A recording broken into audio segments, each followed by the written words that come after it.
ಕನ್ನಡ ನಾಡು ಇದು ಕನ್ನಡಿಗರ ನಾಡಿ ಮಿಡಿತ. ಜೋಳ ಚೆನ್ನಾಗಿಲ್ಲ, ಸ್ವಚ್ಛವಾಗಿಲ್ಲ ಅನ್ನೋ ಒಂದು ಸ್ಯಾಂಪಲ್ಸ್ಗಳನ್ನ ಕಲೆಕ್ಟ್ ಮಾಡಿ ನಾವು FSS ಎಲ್ಲ ಕಳಿಸ್ಕೊಟ್ಟಾಗ ಅಲ್ಲಿ ಸ್ವಚ್ಛಗೊಳಿಸಿದ ಜೋಳ ಮತ್ತು ಅಸ್ವಚ್ಛ ಇರುವಂಥ ಜೋಳ ನಾವು ಎರಡು ಕಳಿಸ್ಕೊಟ್ಟಿದ್ದಾಗ ಸ್ವಚ್ಛ ಮಾಡಿರೋ ಜೋಳ ಮಾನವ ಉಪಯೋಗಕ್ಕೆ ಚೆನ್ನಾಗಿದೆ ಅನ್ನೋ ಒಂದು ರಿಪೋರ್ಟ್ ಬಂದಿತ್ತು. ಅಸ್ವಚ್ಛವಾಗಿರೋ ಜೋಳ ಅದು ಚೆನ್ನಾಗಿಲ್ಲ ಅನ್ನೋ ರಿಪೋರ್ಟ್ ಬಂದಿದೆ. ಆ ಪ್ರಕಾರ ನಾವು ಅದನ್ನು ಹೆಡ್ ಆಫೀಸಿಗೆ ಕಳಿಸ್ಕೊಟ್ಟಿದ್ದೀವಿ. ಸ್ವಚ್ಛ ಮಾಡಿಕೊಟ್ಟಾಗ ಆ ಜೋಳ ಚೆನ್ನಾಗಿದೆ ಅನ್ನೋ ಒಂದು ರಿಪೋರ್ಟ್ ಇದೆ, ಮಾನವ ಉಪಯೋಗ ಚೆನ್ನಾಗಿದೆ ಅನ್ನೋ ಒಂದು ರಿಪೋರ್ಟ್ ಬಂದಿದೆ. ಸ್ವಚ್ಛಗೊಳಿಸಿರೋದು ಏನು ಅನ್ಸೇಫ್ ಅಂತ ಬಂದಿದೆ? ಅನ್ಸೇಫ್ ಅಂತ ಇದೆ, ಮಾನವಕ್ಕೆ ಬರೋದಿಲ್ಲ ಅಂತ ಬಂದಿದೆ. ನಾವು ಒಂದು ಲಾಟ್ 150 ಚೀಲ ಅಷ್ಟು ನಾವು ಕ್ಲೀನ್ ಮಾಡಿದ್ದು ಕಳಿಸ್ಕೊಟ್ಟಿದ್ವಿ. ಅದರಲ್ಲಿ ಅಷ್ಟೇ ನಮ್ಗೆ ಸೇಫ್ ಬಂದಿದೆ. ಇನ್ನು ಉಳಿದು ಯಾವುದು ಕ್ಲೀನ್ ಮಾಡಿದ್ದಿಲ್ಲ, ಕ್ಲೀನ್ ಮಾಡ್ತಾ ಜರಡಿ ಇಟ್ಟಿದ್ವಲ್ಲ ಕ್ಲೀನ್ ಮಾಡ್ತಾ ಇದ್ವಿ. ಆದೇಶ ಏನು ಒಟ್ಟು 14,000 ನಮ್ಮಲ್ಲಿ ಕ್ವಿಂಟಲ್ ಇದೆ. ಅದ್ರಲ್ಲಿ ಜಸ್ಟ್ ನಾವು 150 ಅಷ್ಟು ನಾವು ಕ್ಲೀನ್ ಮಾಡಿದ್ವಿ. ಮಿಕ್ಕಿದ ಅದೇ ರೀತಿ ಇದೆ. ಅದ್ರಲ್ಲಿ ಕ್ಲೀನ್ ಮಾಡಿದ್ರೆ ಸೇಫ್ ಅಂತ ಕೊಡ್ಬೋದು. ಈಗ ಆಲ್ರೆಡಿ ಏನು ಕೊಟ್ಟಿದ್ದಾರೆ ಅನ್ನುವಂತ ಮಾಹಿತಿ ಇಲ್ಲ, ಕೊಟ್ಟಿಲ್ಲ, ಹಾಗೆ ಅಲ್ಲೇ ಇದೆ. ಅದ್ರ ಬಗ್ಗೆ ಏನು ಆಕ್ಷನ್ ಆಗಿಲ್ಲ, ಕೊಡಕ್ಕೆ ಹೋಗಿಲ್ಲ, ವಿತರಣೆ ಆಗಿಲ್ಲ ಎಲ್ಲೂ ಕೂಡ. 90% ನಾವು ಕ್ಲೀನ್ ಮಾಡೇ ಕೊಟ್ಟಿದ್ದೀವಿ.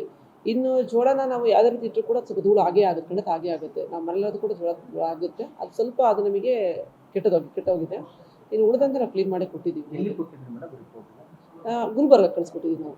ನಮಗೆ ಡಿವಿಷನ್ ಲೆವೆಲ್ ಅದೇ ಇರೋದ್ರಿಂದ ಅಲ್ಲೇ ಕಳಿಸ್ಕೊಟ್ಟಿದ್ವಿ. ಅಲ್ಲಿಂದ ರಿಪೋರ್ಟ್ ಬಂದಿದೆ. ಅದಕ್ಕಿಂತ ಮೊದಲು ಕೂಡ ರಾಯಚೂರು ರಿಪೋರ್ಟ್ ಕೂಡ ನಮಗೆ ಅಗ್ರಿಕಲ್ಚರ್ ರಿಪೋರ್ಟ್ ಕೂಡ ನಮಗೆ ಸೇಫ್ ಅಂತ ಬಂದಿತ್ತು.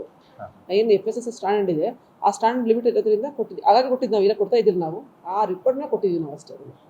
ಈಗ ಕ್ರಮಕ್ಕೆ ಸಂಬಂಧಪಟ್ಟ ಮೇಲಧಿಕಾರಿಗಳಿಗೆ ಲೆಟರ್ ಇದು ಇರೋದೇ ಲೋಪದೇಶ ಇರೋದೇ ಉಗ್ರ ನಿಯಮದ್ದು. ಯಾಕಂತಂದ್ರೆ ಈಗ ನಮ್ಮ ಜೋಳದ MSP ಜೋಳದ್ದು ನಿಯಮ ಏನಪ್ಪ ಅಂತಂದ್ರೆ ಫಸ್ಟ್ ಇನ್ ಫಸ್ಟ್ ಸರ್ವ್ ಅಂತ ಇರೋದು.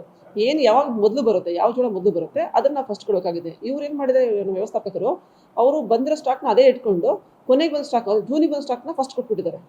ಅಲ್ಲಿ ವಿವೇಚನೆ ಅವ್ರಿಗೆ ಬಿಟ್ಟಿದ್ದು, ಯಾವ್ದು ಮೊದಲು ಬಂತು ಅದನ್ನ ಕೊಡಬೇಕಾಗುತ್ತೆ, ಅದು ಕೊಟ್ಟಿಲ್ಲ ಒಂದು. ಆನಂತರ ಪ್ರತಿ ತಿಂಗಳು ಅವರು ಫೆಮಿಗೇಷನ್ ಮಾಡಬೇಕಾಗುತ್ತೆ, ಫೆಮಿಗೇಷನ್ ಮಾಡಿಲ್ಲ. ಆ ಲಾಟ್ಗಳನ್ನ ಕ್ಲೀನ್ ಮಾಡೋದು, ಅಲ್ಲಿ ಮಧ್ಯೆ ಜೋಳ ಹಿಡಿದ್ರೆ ಅದನ್ನ ಕ್ಲೀನ್ ಮಾಡೋದು, ಆಮೇಲೆ ಅದರ ಮಾತ್ರೆಗಳನ್ನ ಇಡುವಂಥದ್ದು ಜವಾಬ್ದಾರಿ ಅವ್ರದ್ದು. ಅವ್ರ ನಿರ್ಲಕ್ಷ್ಯತೆ ಅವ್ರಿಗೆ ನೋಟಿಸ್ ಕೂಡ ಕೊಟ್ಟಿದ್ದೀನಿ ನಾನು ಹಿಂದೆ. ನಿರ್ವಹಣೆ ಇಲ್ದಿರೋದೇ ಇಷ್ಟೊಂದು ಸಮಸ್ಯೆಗೆ ಕಾರಣ ಆಗಿದ್ದು. ನೀವಿನ್ನು ಕನ್ನಡ ನಾಡು ವಾಹಿನಿಯನ್ನ ಸಬ್ಸ್ಕ್ರೈಬ್ ಮಾಡಿಕೊಂಡಿಲ್ವಾ? ಈಗಲೇ ಸಬ್ಸ್ಕ್ರೈಬ್ ಮಾಡಿ, ಬೆಲ್ ಐಕಾನ್ ಅನ್ನ ಒತ್ತಿ ನೋಟಿಫಿಕೇಶನ್ಗಳನ್ನ ಪಡೆಯಿರಿ.